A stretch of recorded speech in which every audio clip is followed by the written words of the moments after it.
Speaker. The Honourable Amy Adams. Speaker, I move that the Telecommunications Development Levy Amendment Bill be now read a second time.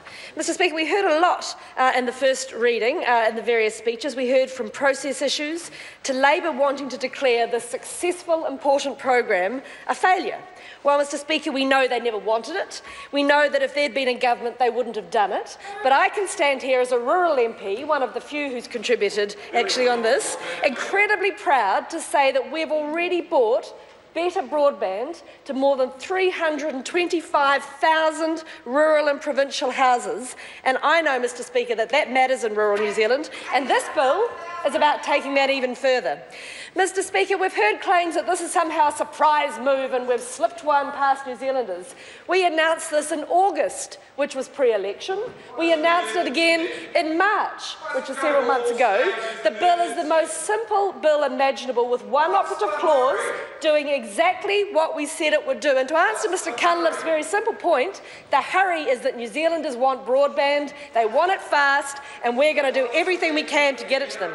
Mr Speaker, I also want to reiterate at the beginning of this contribution that the TDL cost for consumers is a few cents a month, a very few cents a month, and has been built into prices for some years. Costs to the telcos remain exactly the same under this bill. Now, this extension comes into effect on the 1st of July 2016, but it hasn't taken some of the telcos long to jump at the chance to announce price rises and blame the government. And I have to say, to claim this extension warrants a price rise is disingenuous at best and a blatant money grab at worst. Furthermore, the changes don't take effect for 14 months. So given that the TDL represents a few cents a month, I'll be very interested to see if prices do rise, when and by how much. Mr Speaker, if they do, it is a blatant grab for more profits that they want to blame someone else for. Let's be really clear about this. What Spark is saying is that they think taxpayers should fund their business infrastructure. We don't. This is infrastructure that telcos use to provide their commercial services over, and we think they should pay for it. I'm not going to charge every New Zealander to fund business assets for Spark, Vodafone and others to use. They should pay for it, which is why we levy them and then provide it on a common basis. It's a well-designed process, it works well, and Mr Speaker, New Zealand likes it. The first phase of the RBI program, sir, is creating a huge opportunity for regional economic growth, and that's something that this government is delivering. Alongside investment from the partners, the government's deployment of RBI is delivering better connectivity to our rural and remote communities. And the next phase will build on the success of that by providing infrastructure to rural homes, to farms, to schools, to businesses and to health centres. That's right. We back them, we represent them. That's why this government is getting this done, and Labor would oppose it. We're seeing a significant number of rural communities able to access fast broadband through upgrading the copper line network. This has included so far upgrading copper landlines for more than 85,000 rural households to speeds of up to 20 megabits a second. For the last quarter, I'm pleased to tell the House that the rate of deployment for upgrading copper lines for fast broadband is equalling about 46 lines every day being upgraded. The upgrade of fixed-line copper broadband in rural areas is progressing incredibly well and is meaning that our businesses and export sector can grow, innovate and sell to the world, and we want to take that further because we back success in rural New Zealand. Better connectivity means access to cloud-based software and other benefits like HD video streaming, giving our businesses a competitive advantage.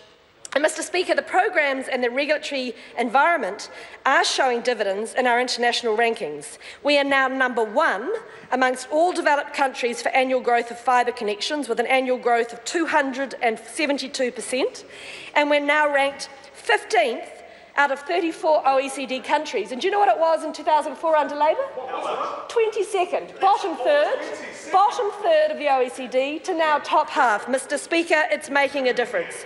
Deployment in the first phase of the RBI has seen a significant expansion also of cellular coverage in rural New Zealand, with 113 new towers and 308 existing towers upgraded so far. And we're establishing new towers at the rate of about one every 10 days, which is very impressive. Mr. Speaker, cellular towers have facilitated greater network coverage from mobile users to make and receive mobile calls and data on their devices. But it's not just about households and businesses, actually. 38 out of 39 rural hospitals are now able to connect at 100 megabits a second. 38 out of 39 of our rural healthcare centres. 972 rural schools are now also able to connect with peak speeds of 100 megabits a second under RBI. And 51 of our most remote schools have received point-to-point wireless connections. Because infrastructure established through RBI is open access, it means that existing and emerging telco companies throughout the industry and throughout the country can take advantage of this infrastructure to provide innovative services. Mr. Speaker, as we know, the bill enables funding to be made available for further improving rural connectivity by also establishing a mobile black spot fund, as well as extending the RBI program. The Mobile Black Spot Fund will address gaps in cellular coverage with a focus on transport corridors and tourist spots. This brings important gains for convenience and business productivity, but also importantly for public safety through 111 calling accessibility from mobile phones at some locations away from landlines. This program and the bill that funds it will bring fast, reliable broadband to more New Zealanders, to more Kiwi businesses, to more parts of regional New Zealand.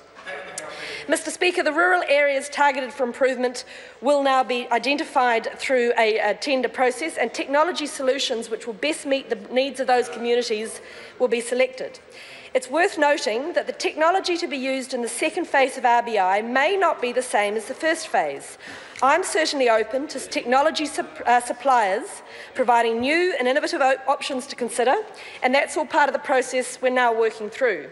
A registration of interest has been released to obtain more information, and I encourage all rural communities to get involved. I encourage councils to take part and to talk to their households and business. This government's vision, Mr. Speaker, is for a New Zealand that anyone, anywhere, can take advantage of digital opportunities, and we're not going to let only the highly dense, highly profitable parts of New Zealand benefit. That's why we levy the telco companies to ensure the infrastructure is strong right across rural New Zealand.